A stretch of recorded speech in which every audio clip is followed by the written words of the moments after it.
থেকে তুমি যেখানেই পলায়ন করো না কেন, মৃত্যু তোমার সাথে মোলাকাত করবেই করবে।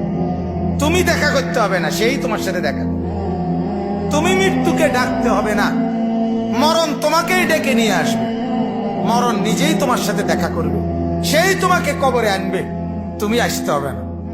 হাদিসের মধ্যে আছে, আল্লাহর নবী সাল্লাল্লাহু আলাইহি ওয়াসাল্লাম হাদিসে ইরশাদ করেছেন, প্রত্যেকটা নাফরমানের লাশ যখন খাটের মধ্যে করে কাঁধে তোলে, মানে কবরস্থানে নেওয়ার জন্য যখন লাশ খাটের মধ্যে কাঁধে তুলে নেয়, তখন এই পরিমাণ চিৎকার করে ওই নাফরমান লাশের খাটের মধ্যে।